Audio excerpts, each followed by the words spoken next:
Olá, boa noite, sejam todos muito bem-vindas e bem-vindos ao Sinapse CL deste dia 27 de setembro de 2023, quarta-feira, César. Boa noite para você. Boa noite, Robs. Boa noite para nossa comunidade linda. É isso aí, mais um Sinapse. Vamos lá. Vamos lá. E hoje o Senado aprovou o texto base do marco temporal, né, em uma reação clara à decisão do STF. Vale lembrar que no STF o placar fechou em 9-2, né? Então o STF derrubou o marco temporal das terras indígenas. Agora, César, claramente temos aí um embate, né, entre o legislativo e o judiciário. É isso que essa pauta caracteriza. É óbvio que você tem... Quando você tem 9-2 e você tem Cássio Nunes e André Mendonça votando a favor de um determinado tema, você já entendeu que parcela da população está representada, daí a importância da gente saber como votam os ministros da Corte Constitucional Brasileira. Lembra que eu insisti contigo nessa pauta?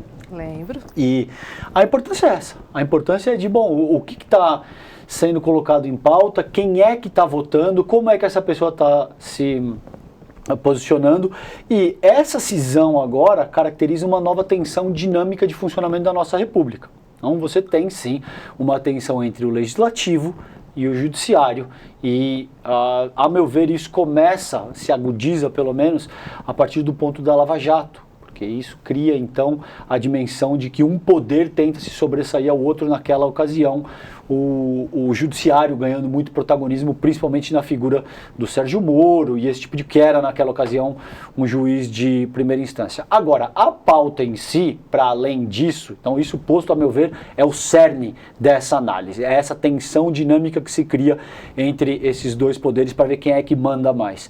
A pauta em si é relativamente fácil, né, Robs? Não é como eu e você a gente estava discutindo aquela questão do casamento homoafetivo. Qualquer um que tenha uma mentalidade minimamente decente, exato, né? Eu nem diria progressista, minimamente decente, vai entender que se trata de uma pauta aí bastante fácil no que diz respeito ao posicionamento. Essa questão também. As comunidades indígenas habitam essa terra que hoje a gente chama de Brasil há milênios, Robs. Antes dos colonizadores, entende? Né, enfim. Então, assim, reduzir isso ao que estava determinado a partir da Constituição Cidadã de 88 seria um erro absurdo, colocaria o Brasil em rota de colisão com a sociedade internacional de forma mais ampla e seria muito deletério, porque o Brasil hoje é visto como uma potência no que diz respeito à luta pelo clima, pelo enfrentamento à mudança climática e tudo isso. Vamos ver como é que isso procede, mas por hora é isso que a gente tem determinado. Gente, já vou chamar o ex-ministro da Educação, Renato Giannini, só que antes me ajuda a pedir voto, que eu tô com vergonha, César. Vai, vou jogar pra você, a gente nem combinou. Do que é mesmo? Do prêmio de jornalistas negras mais admiradas do Brasil. Como é que eu esqueci? Mas eu te falei, né, que eu tô com a cabeça... É verdade, a Robs está concorrendo ao prêmio Jornalistas Negras mais admiradas do país. Até a última campanha que a gente tinha feito, você estava na quinta colocação. Eu estava na quinta colocação. Não sei como é que tá agora, não acompanhei, mas a gente precisa da ajuda de vocês. Em todo lugar que eu vou, as pessoas me dizem, a Roberta é maravilhosa, a Roberta é uma deusa, a Roberta é isso, as pessoas se derretem. Então agora é hora da nossa comunidade mostrar o carinho para nossa querida Robs. Entrem, votem, a gente tem aí o link, ó, tá vendo? Vote, é icl.com.br/Roberta. A gente precisa de vocês. Saindo, terminando o programa aqui, eu vou colocar também um stories no meu Instagram. Quem puder, vai lá, clica e vote na nossa querida Robs. Obrigada, César. Então você entra nesse link, coloca o seu nome e seu e-mail, já pula para a próxima página. Eu estou concorrendo na categoria jornalistas, que também tem veículo, enfim, tem foto e vídeo. Certo. Eu estou concorrendo na categoria jornalistas. E ali você clica, tem as opções. Tem um monte de nome, e aí você vai ver lá, Roberta Garcia, entre aspas, ICL, bota ali na primeira posição, não precisa votar em mais nada, dá o próximo e concluir. Obrigada, agradecemos. Agora eu ia falar o seguinte, você falou que eu sou uma deusa, né? Fala, Deus é as pessoas que me falam. Fala, Deus é a Rosana. Não sei se você lembra dessa música, mas deixa pra lá. Vamos chamar. Exatamente. Muito boa noite, Renato. Muito boa noite, Renato Giannini Ribeiro, seja muito bem-vindo ao nosso Sinapse. Vou fazer uma apresentação trivial aqui, né? Renato foi ministro da Educação durante o governo Dilma e é o presidente da Associação Brasileira para o Progresso da Ciência, o SBPC. Renato, estou muito feliz, a nossa audiência chamou, pediu para a gente falar sobre educação e você, sem dúvida nenhuma, é uma pessoa muito indicada para poder trocar essa ideia com a gente, principalmente falando sobre a reforma do ensino médio. Boa noite, seja bem-vindo. Boa noite, Roberta, César e as pessoas que estão nos acompanhando e tudo de bom para vocês. Vamos lá, então. Você quer falar da reforma do ensino médio? Gostaria, Renato, porque é um tema polêmico, né? Tem muita gente contra. Eu queria que você desse um panorama para a gente desse imbróglio dessa reforma, prós, contra, e o que você acha de tudo isso? Olha, você conhece a expressão o rabo abanar o cachorro, né? Que é quando uma coisa secundária fica mais importante que o restante. É o rabo abanando o cachorro. A reforma do ensino médio é uma coisa importante, tem que se ver como se faz o ensino médio bem, etc. Mas, basicamente, a questão principal no Brasil é a educação básica, sim, da qual faz parte do ensino médio, mas essencialmente o fundamental, essencialmente a alfabetização na idade certa. É uma pena que a gente esteja discutindo essa questão e não discutindo um projeto muito bom que foi criado pela atual secretária executiva do MEC, Isolda Sela, quando ela era secretária de Educação do Estado do Ceará, em 2007. O projeto chama Alfabetização na Idade Certa. Ele foi criado lá a partir da percepção de que quem tem que alfabetizar são os municípios. Essa faixa de educação até os 10, 12 anos de idade, basicamente é municipal. Os municípios não têm muita estrutura para fazer um belo programa de alfabetização. Temos alguns municípios muito fortes, muito grandes, como a capital de São Paulo, as grandes capitais, mas temos municípios com menos de 1.000 habitantes no Brasil. Temos 3 municípios, um deles em São Paulo, Borá, um em Minas, Serra da Saudade, um outro que eu não sei onde é, com menos de 1.000 habitantes. Você imagina que um município desses tem dificuldade até de manter sua Câmara Municipal, de manter, de fazer um plano municipal de educação, tudo isso que ele tem que fazer. Então, o que o Ceará fez? O que Isolda fez, começando em 2007? Tratou de colocar o Estado, a unidade da federação, no caso do Ceará, para treinar os professores do ensino fundamental para desalfabetizarem os alunos. Fez material escolar, o que a gente chama de cartilha, eu chamava de cartilha, fez incentivos aos municípios, município que se saísse bem receberia um adicional do Fundo de Participação dos Municípios, que saísse mal, eles iam atrás para ver qual estava sendo o defeito e como corrigir. Enfim, foi todo um trabalho muito bem feito que colocou o Ceará na vanguarda da educação brasileira. Aí, em 2013, o ministro Mercadante, que me antecedeu e me sucedeu no MEC, ele decidiu transformar isso num programa nacional e criou um Pacto Nacional de Alfabetização na Idade Certa. E começou a crescer, mas não teve o mesmo êxito que teve no Ceará o plano estadual, porque o Brasil é um país muito maior, muito mais difícil, começou a entrar muita demanda, surgiu muito penduricário no programa, e o fato é que esse deveria ser, no meu entender, o ponto básico, a principal atuação do MEC. É um ministério gigantesco, é um ministério que atende, que está lidando com assuntos de cerca de 50 milhões de brasileiros diretamente, entre alunos da educação básica, alunos da universidade, alunos de pós-graduação, passa de 50 milhões se colocar as famílias dessas pessoas, é praticamente toda a população brasileira. Então, o MEC é gigante, tem muita coisa a fazer. Onde entra a reforma do ensino médio? Eu só queria primeiro colocar em perspectiva e dizer, não é a principal questão que se coloca na educação no Brasil, mas é importante. Veja, em 1946, pela primeira vez o Brasil colocou na Constituição a educação obrigatória. Colocou que dos 7 aos 10 anos era obrigatória a escolaridade. 7 a 10 anos, só 4 anos.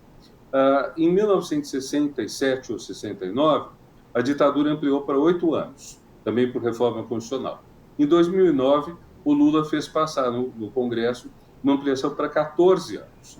Então, em 60 anos, passamos de 0 para 4, para 8, para 14 anos. Então, hoje a escolaridade obrigatória começa aos 4 anos, com a pré-escola, passa pelos 9 anos do ensino fundamental, antigos grupos, ginásio, chega ao ensino médio, antigo colégio e segundo grau, e aí termina a obrigatoriedade. São 14 anos, é muita coisa.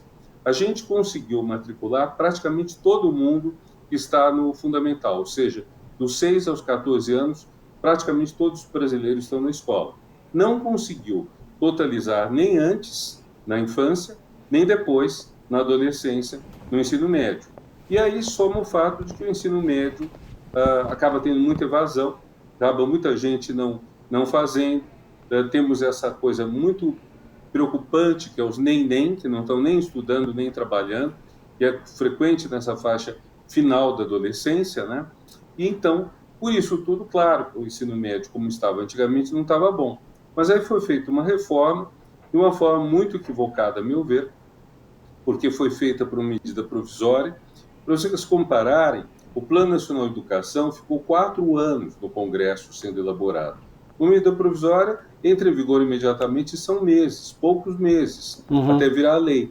E essa medida provisória tirou filosofia, tirou sociologia, tirou obrigatoriedade de espanhol e desenvolveu a ideia de que o jovem, aos 15 anos, deveria escolher o itinerário que ele fizesse. Então, seriam 4 itinerários que foram pensados, né? Um itinerário priorizando matemática, um priorizando ciências exatas e biológicas, um para ciências humanas e um para linguagens, que incluía português, línguas, etc. Bom, acontece que, quando a gente olha a educação como um todo, a gente vê que, na entrada da universidade, cada vez mais se sente que é muito cedo para o aluno já escolher exatamente aos 18 anos o que ele quer fazer. Então, ele deveria demorar mais um tempo, ter uma formação mais ampla, mais fundamentada, antes de fazer sua escolha. Até porque essa escolha não vai ser necessariamente para a vida toda. As pessoas vão mudar de carreira, vão mudar de emprego, vão mudar de trabalho. Então, como os seus 18 anos é cedo para você escolher a sua vocação, como então aos 15 você já escolheria? Como que aos 15 um aluno que nunca teve uma aula de filosofia ou sociologia vai dizer não quero isso? Difícil. Ou um aluno que nunca teve física, química, biologia separadas do pacote genérico de ciências. Então, tudo isso daí foi equivocado. Fala, César. E você acha que isso, porque me interessa demais esse ponto que você está colocando, te parece que tudo isso é deliberado? E isso atende a uma determinada agenda, por exemplo, que quer reduzir a carga reflexiva do ensino que é oferecido, ou isso aconteceu por uma necessidade, por exemplo, que essas pessoas que formularam, como você muito bem disse, isso acontece de uma maneira bastante assodada, ou isso acontece porque essas pessoas de fato acreditam que esse é um modelo de educação que interessa mais ao país, ou isso é para atender uma certa demanda de mercado? Como é que você analisa isso? Eu acho que foi feito com sinceridade, as pessoas não foram desonestas, não tinham intenções ruins. Eu conheço muitas pessoas que estiveram nisso, porque são pessoas que dialogam com o Ministério da Educação sempre, só não dialogaram no tempo do Bolsonaro, até porque o Bolsonaro não queria, Bolsonaro e os ministérios não queriam saber de educação, eram contra. São pessoas que eu acho corretas, honestas, e aí a gente chega a um problema político sério, quer dizer, o chamado terceiro setor, são os institutos mantidos por algumas empresas privadas com a intenção de melhorar a educação básica. Acontece que há um conflito grande aí deles com vamos dizer, o professorado, os professores, os trabalhadores da educação não gostam deles e eles não foram muito cuidadosos no diálogo que trabalham na educação. Eles entraram com uma postura mais ou menos tecnocrática, a meu ver. São pessoas que conhecem muito bem todos os dados comuns da educação, mas acharam que podiam implantar isso sem uma boa negociação com toda a comunidade educacional. E isso causou muito problema. Esse é o primeiro ponto. O segundo ponto é que a execução disso não correspondeu à promessa. A promessa era mirabolante, eu acho até às vezes uma promessa inviável. Eles prometiam que cada estudante ia poder escolher o seu itinerário. Se você tem 5 itinerários no final, que eu numerei 4, mas eles acrescentaram educação técnica. Se você tem 5 itinerários e você quer atender a todos os alunos, você tem que construir salas de aula fisicamente, tem que contratar mais professores. Nada disso foi previsto. Eles fizeram isso no momento do teto de gastos. Então, não tinha a menor chance disso dar certo. Era totalmente impossível dar certo. Eu acredito que tenham sido bem intencionados, mas trouxe todos os problemas. E o fato de que, veja, fazendo uma continha bem besta, nós temos uns 8 milhões de estudantes no ensino médio, 4% da população brasileira. Então, chuta para quando você, vamos supor que você queira ter as 5 salas de aula no ensino médio, e que cada sala vai ter 40 alunos, que é muitas vezes a realidade. Então, 5 salas em cada ano são 200 alunos em cada ano, 600 alunos no ensino médio. Como 4% da população brasileira é que está no ensino médio, você tem que ter um município de pelo menos 15 mil habitantes para ter sala para isso. Então, isso já deixa muita coisa fora. É uma conta básica, mas não foi feita. Foi muito... enfim, foi muito estranho esse procedimento todo, e em função disso surgiu toda indignação, protesto e tudo mais. Os institutos do terceiro setor, eu acredito que eles querem mesmo melhorar a educação básica pública. Eles não querem privatizar essa educação, mas eles fizeram esse erro de entrar nessa proposta junto com o governo Temer, e isso trouxe os problemas todos. Quer dizer, quando o governo atual assumiu, sim, inclusive demorou muito o Ministério da Educação para perceber esse problemão. Quer dizer, estava na cara, eu sabia muito bem que isso ia acontecer, porque o protesto contra a reforma do ensino médio era muito forte. E o ministro da Educação demorou, só decidiu mexer isso quando o Lula chamou o assunto à baila, quando o presidente Lula chamou. Então, e como essas entidades dialogam muito com o MEC fica numa posição delicada, porque ele tem, ao mesmo tempo que atender uma vasta base de professores, além do mais uma base política vinculada a esse governo, que elegeu esse governo, e tem, ao mesmo tempo, que dialogar com todas essas instituições. Não é fácil. Eu não invejo a posição do Camilo nisso tudo. Mas, de qualquer forma, tem que ser feito. Tem que ser feita uma reforma grande disso. Eu não penso que a revogação pura e simples funcione, porque, como o sistema antigo já foi revogado, você voltar ao que havia antes não seria bom. Mas eu acho que há um princípio também errado na reforma do ensino médio, que é o seguinte: essa ideia que eu estava falando, você vai tirar matérias. Na verdade, o que eu tenho dito em nome da SBPC é nenhuma ciência a menos. Não tira física, não tira química, não tira sociologia, não tira filosofia. Agora, prepara isso bem. Por exemplo, filosofia é fundamental para você discutir ética. Claro. É um assunto essencial hoje no Brasil. Uhum. Lógica. Nós vimos quantos problemas a falta de lógica levou a tanta gente falando bobagem, etc., por falta de conhecimento disso. E também a lógica ajuda, o raciocínio lógico, o pensamento científico. O que acontece também, gente, é o seguinte: existe uma velha ideia no Brasil, uma ideia dupla. Por um lado, vamos fazer os pobres fazerem ensino técnico, que assim eles ganham dinheiro, mas eles não têm acesso à universidade, fica para os mais ricos. É uma ideia inaceitável, e eu acho que já está praticamente extinta essa possibilidade, graças a todo o trabalho de inclusão social no ensino superior promovido nos governos Lula e Dilma. Uhum. A segunda ideia essa ideia é mais interessante. Temos que aumentar o PIB. Para aumentar o PIB, nós precisamos de mais gente com conhecimento científico. É a ideia da Dilma. O presidente Dilma achava isso, defendia isso, criou o Pronatec, que é um grande projeto, fez o Ciência Sem Fronteiras para isso, e essa ideia é importante. Então, o que nós temos que fazer? Nós temos sim que ter educação técnica. Nós temos que pegar os jovens de 15 anos que queiram e dar uma formação técnica. Mas devemos, ao mesmo tempo, dar para eles uma formação em sociologia, em filosofia, inclusive para eles saberem a quem beneficia o crescimento do PIB. Esse ponto é importante. Claro. Nós precisamos crescer o PIB, mas nós precisamos saber para quem vai isso. Se isso não for muito claro, vai sempre ser aquela história brasileira de que o PIB vai para os mais ricos. Renato, só mais uma pergunta ainda em relação à reforma do ensino médio.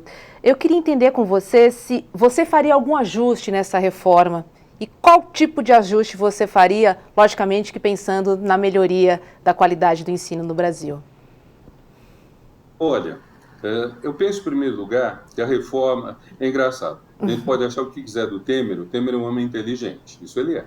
Então, quando trouxeram a medida provisória para ele assinar, ele olhou e havia cinco itinerários, né, que eu enumerei, cada um pegando algumas matérias e fazendo um corte até meio insano. Ele olhou e falou, isso é muito bom, porque lembra quando havia o clássico científico. Ou seja, o Temer percebeu que a melhor coisa da reforma seria se ela voltasse a ter o clássico científico, coisa que os caras que estavam fazendo reforma não queriam nem sob tortura, porque representaria um retrocesso, um recuo e tudo mais. Eu fiz o clássico, eu estudei latim, estudei filosofia, tudo. Foi muito bom, era muito bom o curso. Então, escola pública, tudo. Então, eu penso que uma hipótese seria essa, em vez de 4 ou 5 itinerários, você fazer menos. 2, foi o que o próprio Camilo estava propondo, depois ele voltou atrás sob pressão dos secretários estaduais e está indo para 4 ou 5.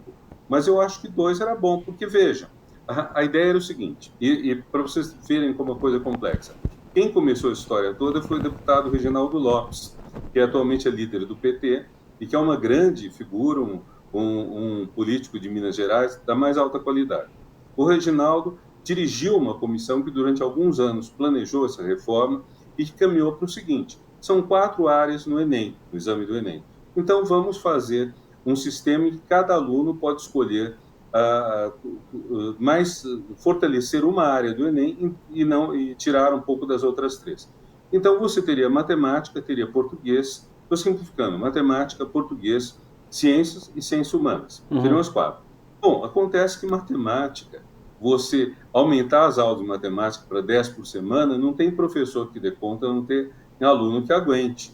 Então, era muito mais natural, junta a matemática com as ciências exatas e biológicas, junta português com as ciências humanas, e você tem o clássico científico, mas isso eu acho que ainda hoje é uma espécie de tabu. Eles têm medo de dizer, olha, a gente errou durante 60 anos. Apesar de que as pessoas que cometeram esse erro já não estão nem mais na ativa, eu acho. Mas, enfim, eu acho que fica esse medo assim, disso. Eu acho que seria bom fazer isso, seria bom ter uma formação no colegial, no ensino médio, que pegasse, por exemplo, 1 ano de filosofia tratando de ética, 1 ano de filosofia tratando de teoria política, porque esses alunos já estão podendo votar. No final do primeiro ano do ensino médio, praticamente toda a galera já tem 16 anos, já é eleitor, potencialmente. Não é obrigatório, mas pode votar. E o terceiro ano de filosofia poderia ser lógica. Na sociologia, poderia dar 1 ano de economia, seria bom. Economia, produção da riqueza, como se produz a riqueza, como funciona o capitalismo, que é o regime que a gente vive, e que muita gente não tem a menor ideia. Eu vejo no Facebook, há tanto quem elogia quanto quem ataca, mas assim com muito pouco conhecimento de como se produz a riqueza. No segundo ano, eu colocaria sociologia. Eu digo que a sociologia estuda como se produz a pobreza. E não esqueço que a pobreza é intensamente produzida. Nossa sociedade é uma sociedade que produz pobres o tempo todo, né? A máquina de fazer pobres. Quer dizer, como você evita que uma pessoa melhore de vida. E no terceiro ano poderia se estudar cultura e os conceitos de cultura, que é um conceito básico da antropologia, e isso poderia ser estudado, inclusive, com referência a nossos indígenas, que, enfim, você estava comentando, César, no começo, a gente sabe muito pouco deles. Nós, na sociedade, os antropólogos chamam de sociedade nacional, é a sociedade nossa, majoritariamente negra e branca. Mas, na nossa sociedade, nós conhecemos relativamente pouco das culturas indígenas, das centenas de línguas que eles têm, dos hábitos. Eu vou contar uma historinha para vocês que eu gosto muito. Teve um antropólogo americano, linguista e antropólogo, chamado Everett. Ele está vivo e ele foi para uma tribo do Amazonas chamada Pirahã. E lá, a finalidade dele, com a família dele, ele sendo missionário, era aprender a língua dos Pirahã para traduzir a Bíblia na língua deles e catequizá-los. Ou seja, tirar a cultura deles e colocar outra. Acontece que ele perdeu a fé nessa tribo. E ele diz que perdeu a fé porque percebeu que eles não tinham lugar nenhum na mentalidade deles para o transcendente, para o divino, para aquilo que não está aqui e agora. E ele até dá uma explicação, não sei se é boa, mas é que como eles têm tudo sempre disponível, comida o tempo todo, eles não precisam pensar no futuro. Então, eles não têm verbo no futuro também. Bom, resultado, ele perdeu a fé e ficou apavorado o que ele ia dizer para a mulher e para os filhos, para as filhas. No fim das contas, ele ocultou durante 4, 5 anos o ateísmo dele. Quando contou, ele perdeu a família, romperam com ele, amaldiçoaram tudo. Ele publicou um livro sobre isso. Veja, não é interessantíssimo conhecer essa cultura e saber que há outras culturas indígenas que têm uma noção do divino, de alguma coisa espiritual? Eu acho que isso seria muito bom a gente ter isso no ensino médio. Muito bom. No caso das outras matérias, por exemplo, química. Química é uma matéria que é difícil. Meu filho mais velho teve muita dificuldade com química no ensino médio. Ele acabou indo para ciências sociais e realmente não tem uma cabeça muito para ciências não humanas. Mas eu penso que se, por exemplo, química fosse ensinado junto com explicações de como funciona a culinária, você poderia até ter uma formação, no limite até técnica ou humana, das pessoas aprenderem a cozinhar, a aprenderem gastronomia, aprenderem a fazer comida boa e saudável, e tudo isso ensinando química junto. Não estou reduzindo química culinária, deixando claro isso. Eu estou dizendo, a gente tem que mostrar para os jovens que o conhecimento que eles recebem, o conhecimento que eles adquirem, é útil para a vida deles. Não é utilitário, mas é útil. É algo que contribui para a vida deles. Se a gente consegue isso, a gente consegue ensinar.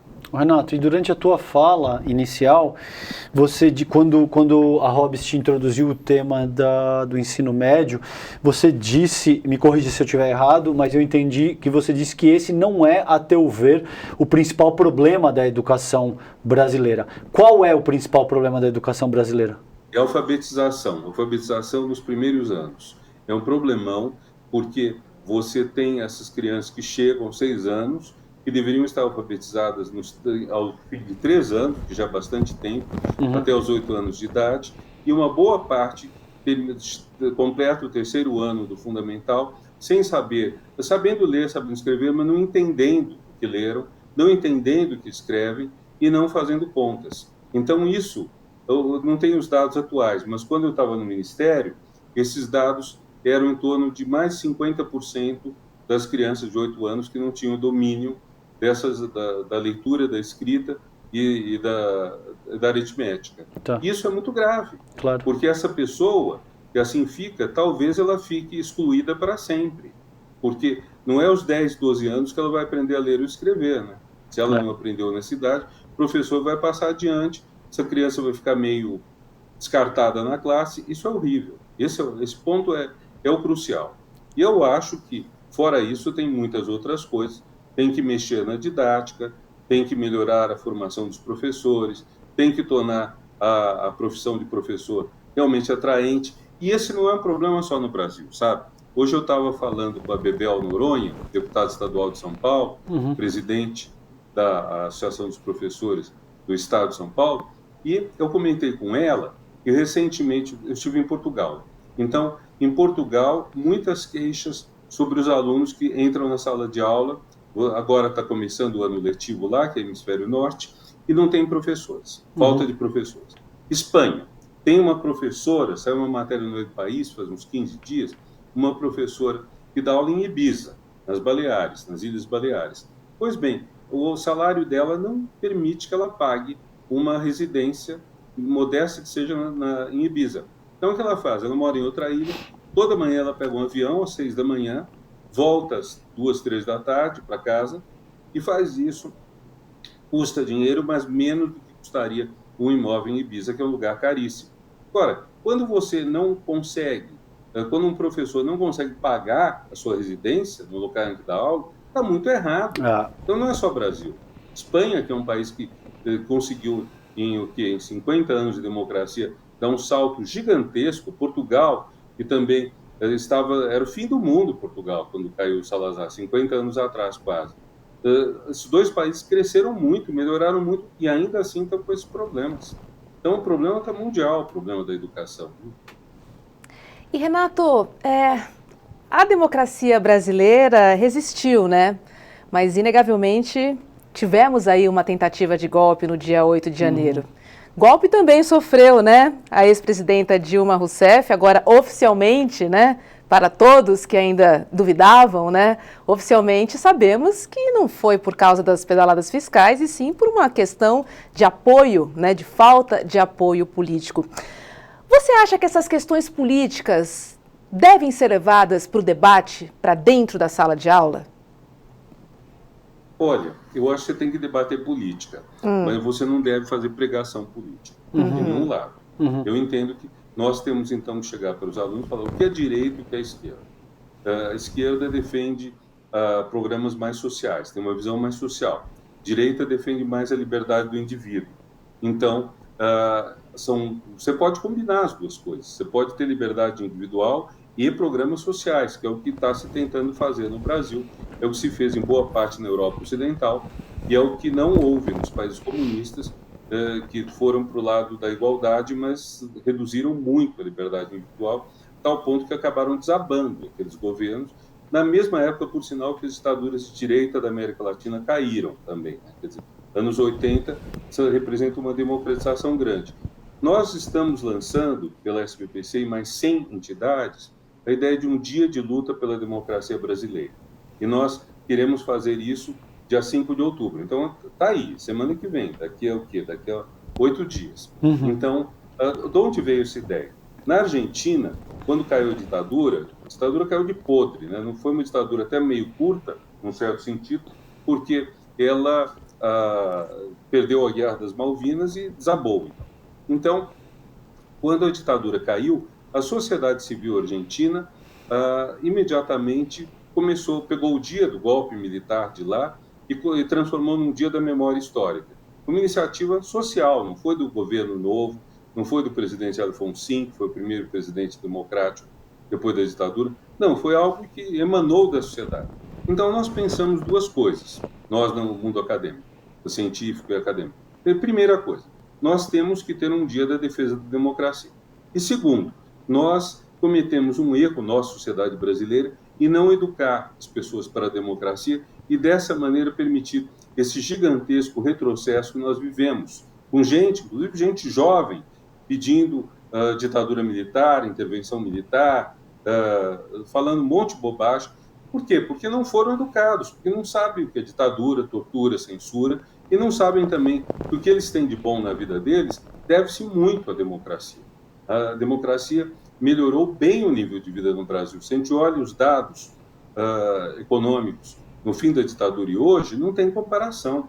Em 2013, quando teve as manifestações, eu escrevi a respeito e eu fui atrás dos dados. O indicador de desenvolvimento humano dos municípios, no fim da ditadura, dava um resultado que era menos de 1%, aliás, 85% dos municípios brasileiros com o IDH, o Indicador de Desenvolvimento Humano, muito ruim. 85% dos municípios. Em 2010, era menos de 1%. Vejam, se isso não é uma conquista que a democracia trouxe, eu não sei o que ela trouxe. Isso é fundamental. Então, quando as pessoas falam, às vezes, a democracia não melhora a vida, não põe comida sim, melhora a vida das pessoas. Tanto assim que no período democrático o Brasil saiu do mapa da fome e foi devolvido ao mapa da fome nesse período de ensaio de ditadura que nós tivemos nos últimos 4 anos, de 2019 2022. Um governo que se empenhou e realmente em todas as causas erradas do mundo, né? Inclusive levando à morte muito mais gente do que teria sucumbido se o Brasil tivesse feito o trabalho correto, do isolamento, da vacinação, etc., coisas que foram feitas contra o governo passado, e não pelo governo passado. Renato, e unindo as duas coisas que você falou aí, que são temas que me são caros, que é a alfabetização e o próprio bolsonarismo, se apontou a alfabetização como um problema. da nossa, talvez o problema nevrálgico, central da nossa educação atualmente. E o Paulo Freire era um cara que falava muito a respeito, né? Ele tinha o método, os temas geradores, da importância da alfabetização e tal. Curiosamente, o bolsonarismo atacou o Paulo Freire quase que como figura assim... mais odiada do mais planeta, odiada, né? Exato, como... persona não grata. Inimigo número 1 do bolsonarismo. Gostaria que você fizesse uma análise a respeito do quanto prejudicial foi esse período bolsonarista para a educação brasileira e por que o bolsonarismo elencou o Paulo Freire como seu inimigo principal. Começar pelo fim. Tá. Em 2018, entre os 2 turnos de eleição, o então candidato Bolsonaro disse que ele pretendia retroceder 50 anos em 2 coisas: segurança e costumes. Então, ele achava que os últimos 50 anos tinham sido muito ruins para a segurança, isso acho que muita gente concordará, que a criminalidade cresceu, mas também ele achava nos costumes. Por quê? Porque esses 50 anos trouxeram mais liberdade para as mulheres, mais igualdade racial, mais a aceitação das condutas sexuais não heterossexuais. Então, tudo isso o Bolsonaro é contra.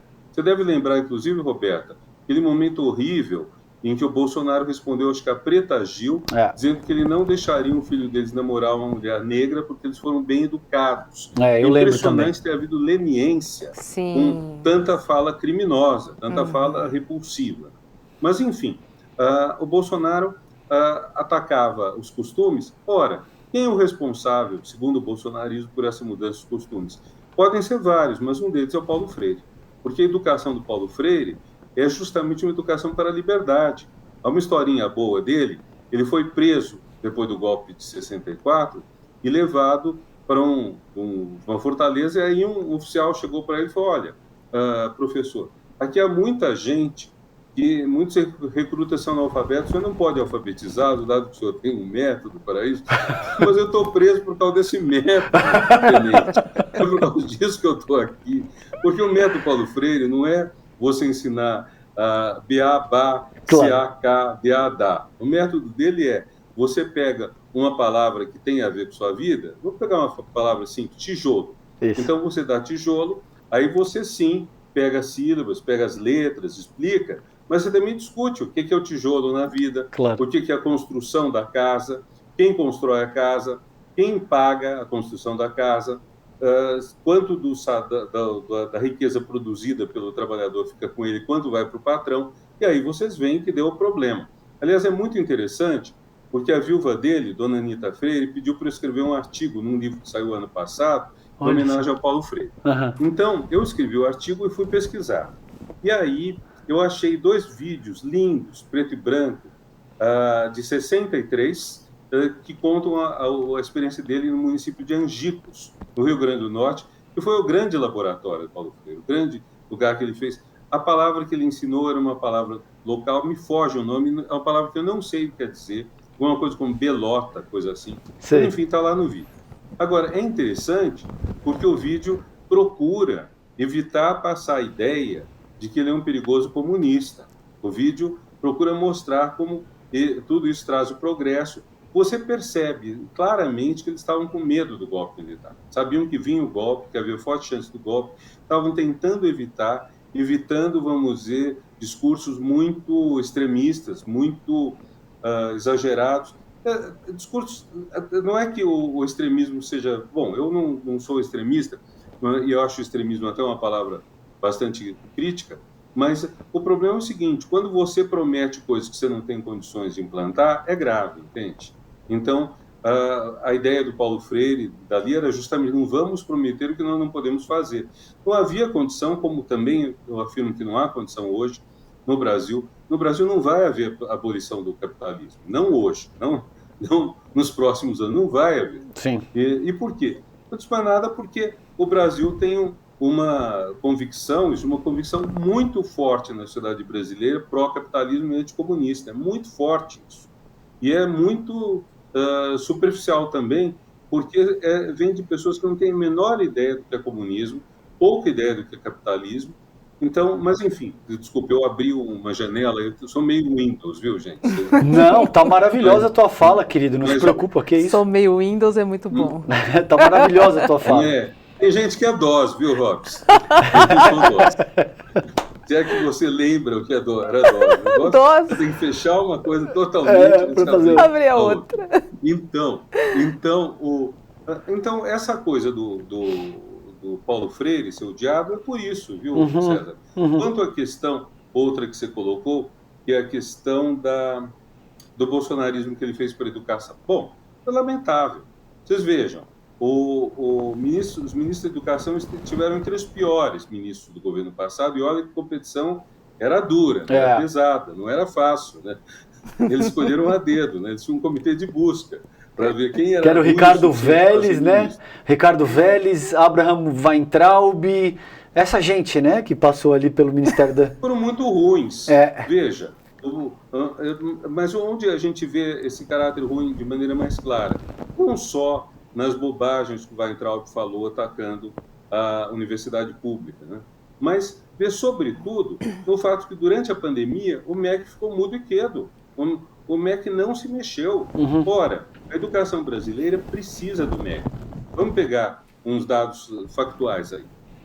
Pela Constituição, os municípios respondem pelo Fundamental 1, em parte pelo Fundamental 2, os estados pelo ensino médio e parte do Fundamental 2. Então, tudo isso daí é municipal e estadual. Mas se não tiver um MEC para ajudar, não funciona, não rola. Precisa o MEC estar lá, precisa o MEC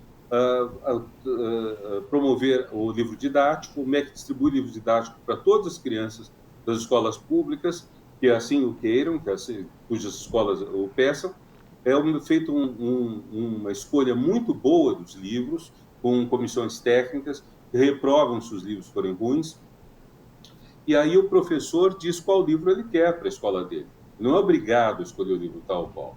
Isso é um procedimento muito democrático, ao mesmo tempo muito assentado na qualidade, que também é democrática. Porque se não der livros bons, se ensinar mal os alunos, eles vão ficar adultos limitados, contidos. Então, isso tudo é feito, e aí o que acontece? O governo chega e atrasa isso. Não dá a prioridade para os livros, alunos ficam sem livros. Pior do que tudo, nós tivemos 1 a 2 anos de ensino à distância, por causa da Covid. Isso salvou muitas vidas, o ensino à distância.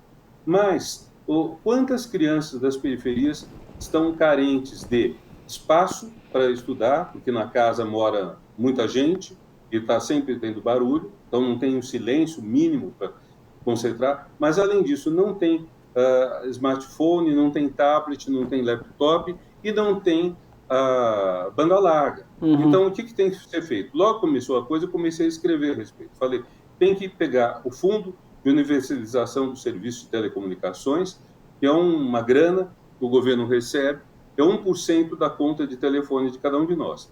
E isso é para justamente ampliar o serviço de telecomunicações, vir exatamente a calhar para quê? Para você instalar a banda larga nas periferias e dar tablets ou smartphones para as crianças pobres, que não tivessem condições disso. Nada disso foi feito. Aí o Edivão Alencar, que foi presidente do Fundo Nacional de Desenvolvimento da Educação, quando eu era ministro, entrou com um projeto de lei, ele é deputado, para fazer isso. O projeto foi aprovado na Câmara, no Senado, Bolsonaro vetou. Aí, vejam só, o Congresso derrubou o veto presidencial.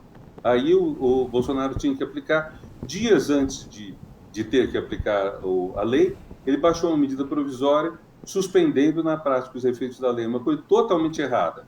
Aí eu já estava na presidência da SBPC, entrei em contato com o Congresso e pedi uma audiência com o presidente do Senado. Nós queríamos pedir a ele que devolvesse essa medida provisória por ser totalmente errada, quer dizer, ela tornava... o presidente poderia, sempre que quisesse, descumprir as leis, bastando cada vez soltar uma medida provisória. O presidente do Senado não quis nos receber, não quis atender nosso pedido, e isso ficou assim. Mas veja, estou contando no detalhe, mas veja, o MEC não fez o trabalho dele, que era liderar a educação no Brasil. E não fez por quê? Porque realmente o que eles queriam era o partido sem escola, né? Tá. Eles chamavam de outro jeito, mas o que eles queriam mesmo era partidarizar e tirar a educação. Era isso que eles queriam.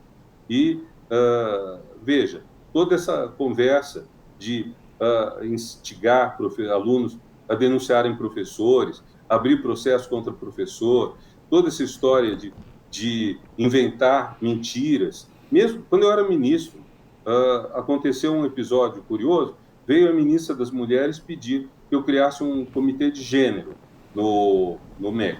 E o comitê de gênero era o quê? Era um comitê que queria verificar se havia mulheres em cargos de direção e aumentar a proporção de mulheres em cargos de confiança.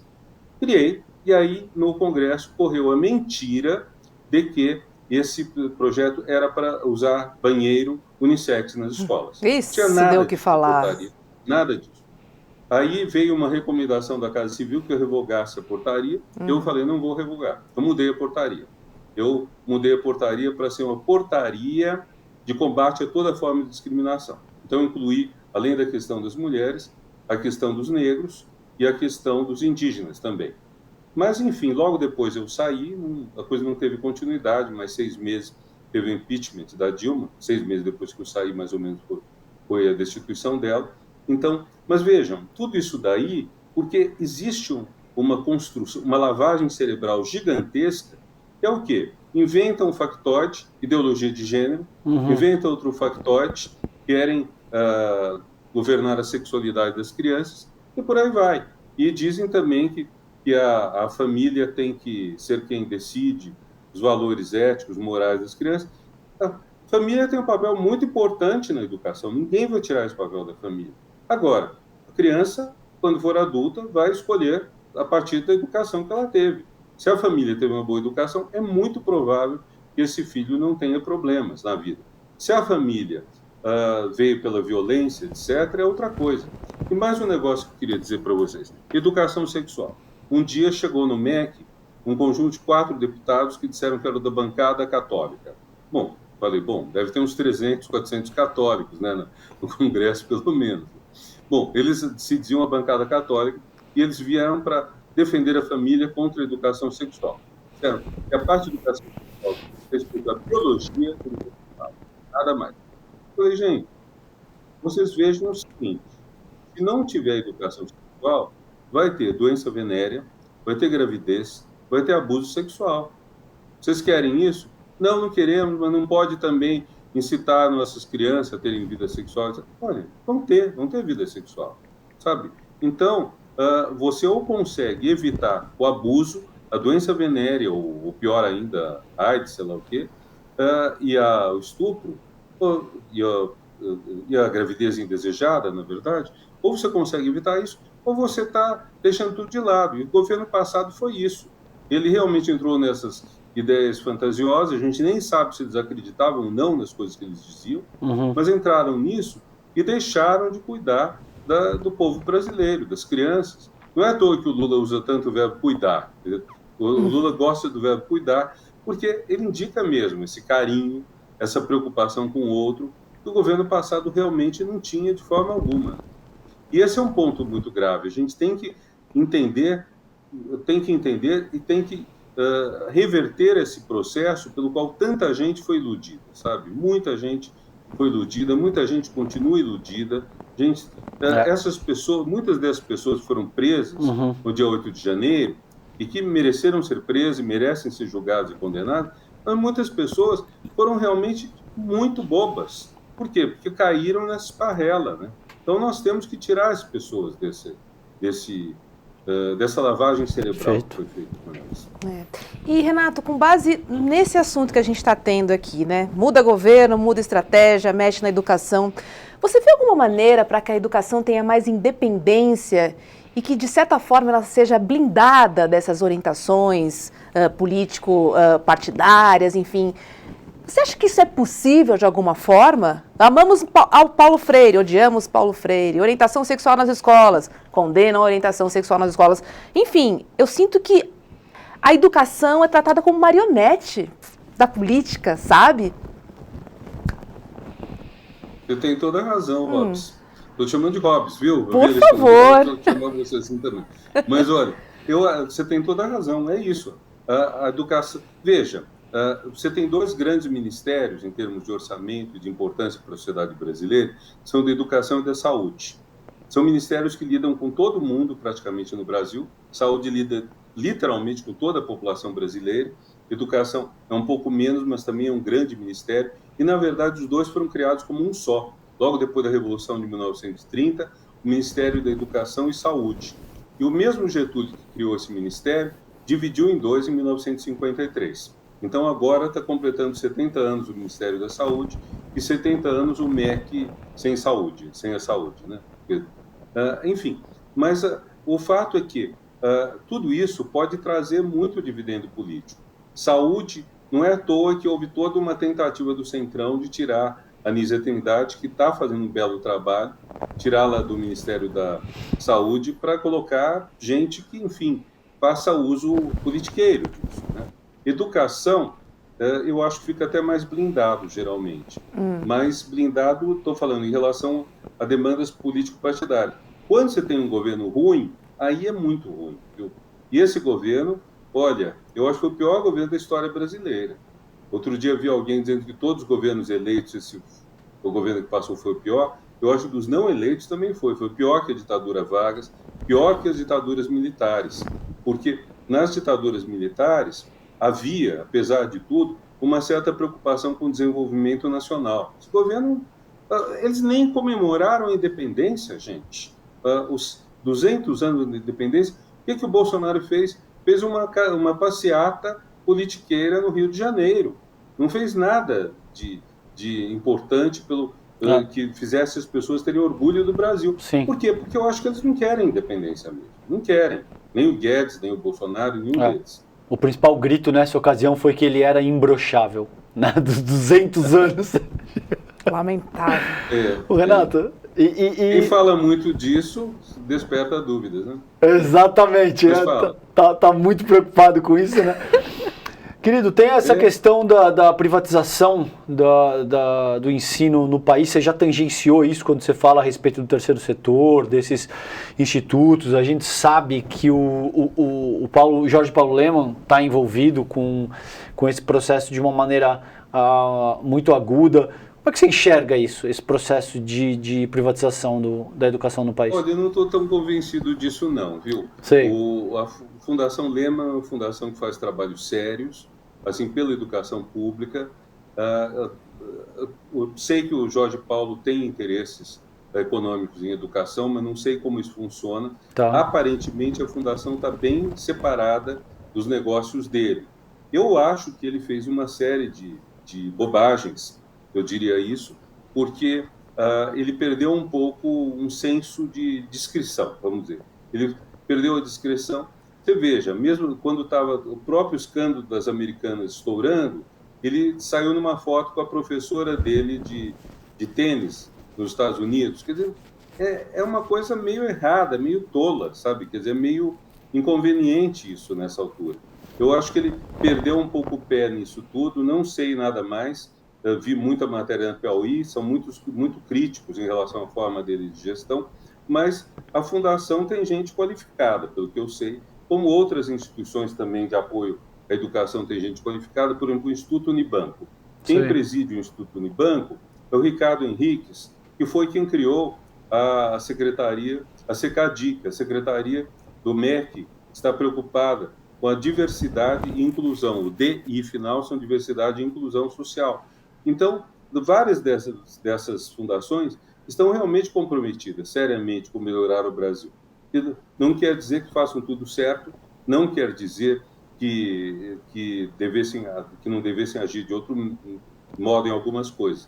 Mas isso da privatização eu não tenho muita certeza, porque o tamanho da educação básica pública é tão grande que é difícil pensar em privatizá-la.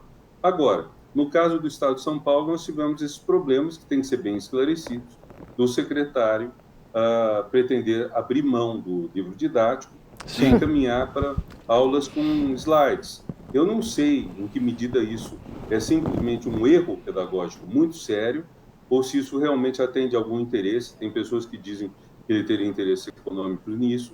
É óbvio que, se ele é secretário, ele não pode negociar com o Estado. Isso não pode acontecer. Mas teve que ser dito isso. Acho que também é outra coisa, também é um erro, pelo menos um erro, assim, de não ter feito isso desde o começo, de não ter agido de outra maneira, né? E Renato, eu estava lendo uma pesquisa agora à tarde, dizendo que 40% dos jovens tiveram que abandonar os estudos para trabalhar, né? E aí fiquei pensando... Ensino médio? Do ensino médio, 40%, um índice muito alto. E aí eu fico me perguntando, né? Como é que a gente vai caminhar para uma sociedade mais justa se os jovens abandonam os estudos, não têm educação? Como é que a gente vai resolver essa questão, hein? Olha, são tantos pontos que aparecem aí. Tem até um ponto que é muito grave, que é o fato de que educação no Brasil não é uma pauta muito popular. A pauta popular é saúde. As pessoas sentem que estão doentes, às vezes até imaginam que estão doentes, vão à farmácia, vão ao posto de saúde, mas as pessoas raramente têm noção de que são ignorantes. Aliás, os piores ignorantes são os que acham que sabem, né? Isso é muito grave. Então, nós temos muitos fatores para estimular os alunos a saírem fora da escola. Então, isso acontece no ensino médio. No ensino médio já, eu estava dizendo a vocês, que a gente tem praticamente 100% de matrícula no ensino fundamental, dos 6 aos 14 anos. No ensino médio, quando eu estava no MEC, era 70% a 75%. O mesmo percentual da pré-escola. Então, faltava um quarto da população brasileira, pelo menos aí. Se são 40%, quer dizer que teríamos só 60% agora, teria ainda piorado a situação. Eu não tenho os dados em mãos, mas, de qualquer forma, o fato é que esse assunto é muito grave, porque são pessoas que vão começar a ter um emprego, um trabalho, uma profissão, e elas vão exercer isso pior do que se elas tivessem uma boa educação. Esse é um problema muito sério. E nós temos, então, que mexer com isso tudo.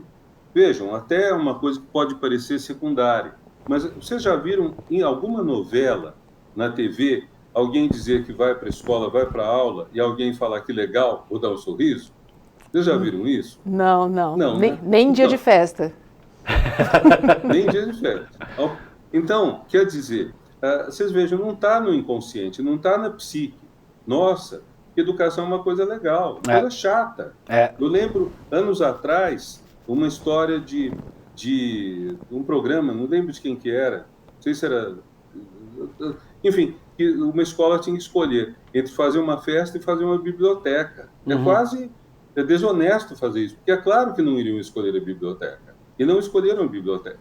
Eu lembro, a bem da verdade, uma novela, nos anos 2000, em que o Tony Ramos era dono de uma livraria e ele recomendava livros bons. Essa novela foi praticamente uma exceção. Então, vocês vejam, nem na cultura popular, nem na psique, nós estamos dizendo que educação é boa, educação melhora as pessoas, educação acaba passando por uma coisa chata. E não não pode ser. Quando eu fui ministro, eu me interessei por uma questão que é a seguinte: crianças pequenas, eu tinha filhos mais novos, eu ficava impressionado como meus filhos chegavam contentes com o que eles tinham aprendido, contando que tinham aprendido na escola, uma beleza. E aí chega uma idade que isso passa, né? As crianças começam a achar a escola um lugar chato. Então, nós temos que fazer um sistema escolar em que a criança e o adolescente e o adulto tenham prazer em conhecer. Fiquem felizes de aprender uma coisa que vai ser boa para eles. Muito bom, querido. A gente está... Maravilhoso, maravilhoso. Mas eu fico pensando também naqueles que gostariam de estudar, né? E não conseguem, porque precisam trabalhar, precisam ajudar em casa, precisam compor a renda. Né? E aí, essas pessoas que gostariam de ir à escola não têm oportunidade, juntamente com as outras que não se encantam pela escola.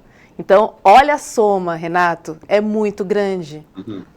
Sabe? É muita coisa que tem que ser feita, muita coisa. Nisso que você falou, uma solução possível é a bolsa, né? É você conceder bolsas, não podem ser bolsas muito altas, porque não haveria dinheiro para isso. Aliás, hoje não haveria dinheiro nem para bolsas modestas.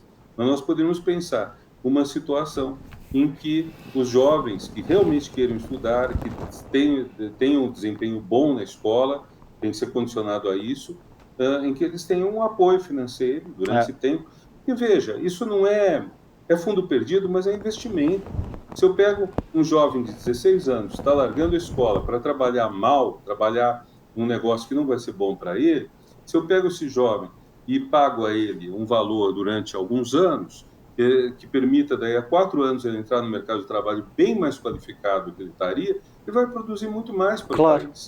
Esse era o sentido, fazendo uma ponte com a Dilma, vocês já elogiaram, também quero elogiar, é o ponto do Pronatec. O Pronatec era um grande programa de ensino técnico para o país todo, uma ideia ótima, e enfim sucumbiu, foi eliminado. Eu acho que hoje as prioridades no MEC deveriam ser: primeira, a alfabetização da idade certa; segundo, o Pronatec, sabe?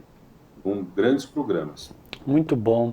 Renato, obrigado, querido. A gente está chegando ao fim do programa aqui. Um prazer falar contigo. Aprendemos muito, eu e a Hobbs, tenho certeza também, e toda a nossa audiência. Obrigadão pelo teu tempo, por tudo que você trouxe para a mesa hoje no debate, viu? Muito obrigado, querido. Obrigado a vocês e bom sucesso a vocês. E boa eleição para a Hobbs, tá? Vota em mim, que eu vou ficar muito feliz no voto seu. Meu Deus, eu vou falar, gente, nem precisa mais votar, o Renato votou, olha só que beleza. Obrigado, querido. Obrigada por conversar com a gente. Volte para falar sobre ciência, viu, Renato? A gente vai te convidar de novo para falar sobre ciência. Me convidem. Tá bom? Valeu, querido. Obrigado. Um abraço, então. Boa noite. Um beijão. Boa noite. Espero o seu voto, hein? Olá.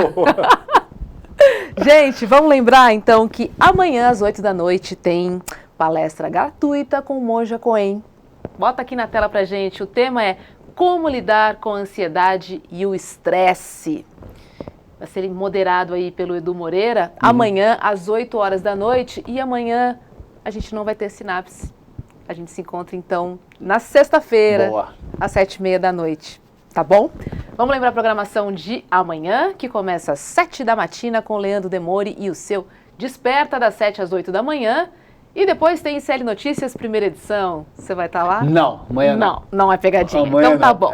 Amanhã com Vivian Mesquita, Eduardo Moreira e também William De Luca, das 8 às 10h30 da manhã. É tá isso bom? aí. Recado dado, então amanhã não tem Sinapse, mas, gente, palestra gratuita com a Monja Cohen, com esse tema, né? Opa!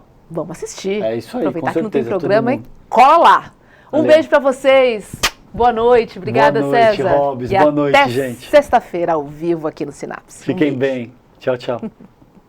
Turma, é amanhã o encontro com a Monja Cohen, a aula que vai ser aberta e gratuita, como vencer o estresse e a ansiedade. Monja Cohen é essa liderança espiritual tão sábia e tão amorosa que está nos dando essa oportunidade de aprender coisas que eu acho que todo mundo precisa hoje em dia. Quem não, né? Quem não passa por problemas com estresse e ansiedade. Então, se você já está inscrito ou inscrita, fica atento, porque amanhã vai chegar o link para você poder assistir a aula. E se você não está, clica no link aqui em cima ou aqui embaixo. Se inscreve agora rapidinho e vamos participar amanhã às 8 horas da noite desse encontro incrível.